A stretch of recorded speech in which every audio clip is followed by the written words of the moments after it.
ರಾಮೇಶ್ವರಂ ಕೆಫೆಯಲ್ಲಿ ಆದಂತಹ ಬಾಂಬ್ ಸ್ಫೋಟ ಪ್ರಕರಣಕ್ಕೆ ಸಂಬಂಧಪಟ್ಟ ಹಾಗೆ ಈಗ ಮೇಜರ್ ಆಗಿ ಒಬ್ಬ ಆರೋಪಿಯನ್ನ ಬಂಧಿಸಲಾಗಿದೆ. ರಾಮೇಶ್ವರಂ ಕೆಫೆ ಸ್ಫೋಟಕ್ಕೆ ಸಂಬಂಧಪಟ್ಟ ಹಾಗೆ ಕೆಫೆ ಬ್ಲಾಸ್ಟ್ ಕೇಸ್ನಲ್ಲಿ ಮೊದಲ ಆರೋಪಿಯ ಬಂಧನ ಆಗಿದೆ.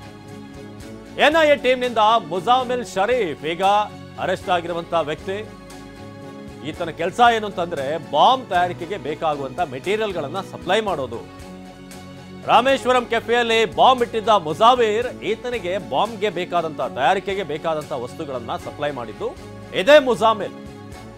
ಈ ಮುಜಾಮಿಲ್ನನ್ನ ಈಗ ಎನ್ಐಎ ಅರೆಸ್ಟ್ ಮಾಡಿದೆ. ಬಾಂಬರ್ಗೆ ಸಹಾಯ ಮಾಡಿದಂತ ಮುಜಾಮಿಲ್, ಆಪ್ತನಾಗಿದ್ದ ಮುಜಾಮಿಲ್ ಬಾಂಬರ್ಗೆ ಏನೇನು ವಸ್ತುಗಳು ಬೇಕು ಬಾಂಬ್ ತಯಾರಿಕೆಗೆ ಅದನ್ನು ಅಸೆಂಬಲ್ ಮಾಡೋದಕ್ಕೆ ಬೇಕಾದಂತ ಎಲ್ಲಾ ಸ್ಫೋಟಕಗಳನ್ನ ಮೆಟೀರಿಯಲ್ಗಳನ್ನ ಇದೆಲ್ಲವನ್ನು ಕೂಡ ಆತ ಈ ಟೈಮರ್ಗೆ ಏನು ಬೇಕು, ಡಿಟೋನೇಟರ್, ಇದೆಲ್ಲಕ್ಕೂ ಕೂಡ ಸ್ಫೋಟ ಆಗೋದಕ್ಕೆ ಬೇಕಾಗುವಂಥ ವಸ್ತುಗಳು ಇದೆಲ್ಲವನ್ನು ಕೂಡ ಸಪ್ಲೈ ಮಾಡ್ತಾ ಇದ್ದಿದ್ದು ಇದೇ ಮುಜಾಮಿಲ್ ಅಂತ ಎನ್ಐಎಗೆ ಇನ್ಫಾರ್ಮೇಷನ್ ಇತ್ತು.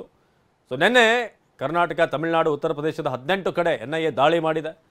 ರಾಮೇಶ್ವರಂ ಕೆಫೆ ಬ್ಲಾಸ್ಟ್ಗೆ ಸಂಬಂಧಪಟ್ಟ ಹಾಗೆ ಒಂದು ಥ್ರೆಡ್ ಇದೆ. ಯಾಕಂದರೆ ಬಹುತೇಕರು ಈ ಮತ್ತೇನ್ ಇರ್ಬೋದು, ಶಾರಿಕ್ ಇರ್ಬೋದು, ಹಾಗೇನೆ ಮುಜಾಮಿಲ್, ಮುಜಾವೇರ್ ಇವರೆಲ್ಲರೂ ಕೂಡ ಒಂದು ಕನೆಕ್ಷನ್ ಇದೆ ಇವರ ನಡುವೆ ಅಂತ.